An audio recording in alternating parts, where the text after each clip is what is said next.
He asked me what I'm afraid of. It was late and we were sitting on my balcony, legs tucked under ourselves, 2 mugs of tea cooling between us. It wasn't part of a bigger conversation, it just slipped out between the quiet, like a match struck in the dark.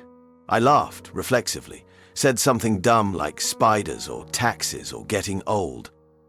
He smiled, but didn't laugh with me. He just looked at me in that way he sometimes does. Not intense, not pressing, just present, waiting. As if he knew I hadn't answered the real question yet. I looked away and tried to fill the silence with a sip, with a breeze, with anything but truth. Because the truth wasn't easy, and it definitely wasn't something I wanted to say out loud. But the thing about some questions is that they echo, even after the conversation moves on. Even after you say goodnight and brush your teeth and go to bed, they stay. They wait for you to stop pretending they're not there. I lay awake that night longer than I should have. Not because of what he asked, but because of how gently he'd asked it. Like it was okay to tell him. Like it wouldn't scare him if I did. And the idea of being fully seen like that, without armor, without the usual, "I'm fine," was somehow more terrifying than the fears themselves. It got me thinking, what am I afraid of? Not the things I say at parties, not the things that get laughs or nods of agreement. The real things, the quiet ones, the fears that live in the bones. I didn't sleep much, and when I did, I dreamed of falling through something soft. Not darkness, but light that didn't hold me. Waking up felt like surfacing from something unsaid, and all I could think about was his voice, and that question, still waiting. I tried to forget about it the next day. I stayed busy, answered emails, ran errands, filled my time with small tasks that didn't leave room for reflection. But underneath it all, the question kept tapping. Not loudly, just steady. Like a drip from a faucet you can't tighten. I started listing things in my head. Failing, being alone, losing the people I love. But none of them felt like the thing. They were symptoms. Not the core. That evening we met again. He didn't bring it up, he never does. That's the thing about him. He knows when to ask and when to wait. We talked about music, about work, about a show he thought I'd like. I nodded, smiled, responded with just enough energy to pass as present.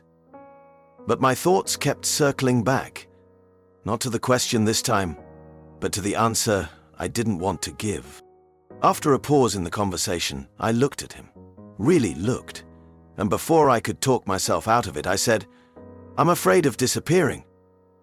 He didn't flinch, just held my gaze, as if I'd told him something as ordinary as the weather. I almost laughed. I mean, not physically, just fading, not mattering, being the kind of person who's there and then not, and no one really notices. He nodded slowly, still quiet, still present. I could feel my heart picking up, the way it does when you've peeled something back that was supposed to stay hidden. I wasn't sure if he'd understand, if anyone could, but it felt good to say it. Heavy, but good. Like I had released a breath I didn't realize I was holding for years. He asked, "Do you feel that way now?" And I paused, because I didn't know how to lie to someone who had just made it safe to tell the truth. "Sometimes," I said, "not always, but enough that I think about it." He didn't try to fix it. He didn't say it wasn't true. He just nodded again, like it made sense. Like maybe he knew that fear too.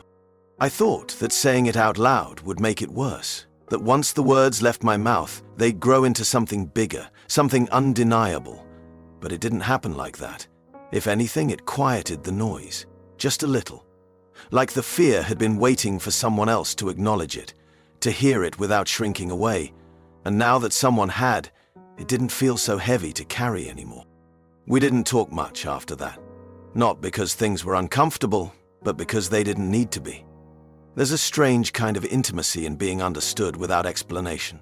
It changes something, makes space. I didn't realize how small I'd made myself until someone looked at me and didn't ask me to shrink. He didn't give me advice. He didn't promise I'd never disappear. He just let me exist, fully, nervously. That night, I walked home slower than usual. The streets were quiet, but not in an empty way. More like the world had softened around the edges. I passed windows glowing with warm light, heard muffled laughter through open balconies, saw a cat perched on a railing as if it had nowhere else to be. Everything felt simple. And I realized something. I wasn't afraid of being alone. I was afraid of being invisible. There's a difference. Later, I sat on my bed, turned off the lights, and let the dark settle around me. I thought about how long I'd carried that fear, how it had shaped my voice, my choices, the way I moved through rooms, how it had convinced me to be quieter, to not take up too much space, and how one person, just by asking and staying, had made me question whether I ever had to do that again. I don't think fear ever really leaves. It just learns how to live alongside you. But now, when it rises, I think of that night on the balcony, of his voice, of the silence that held space instead of pushing me away. And I remind myself that sometimes all it takes to not disappear is to let someone see you.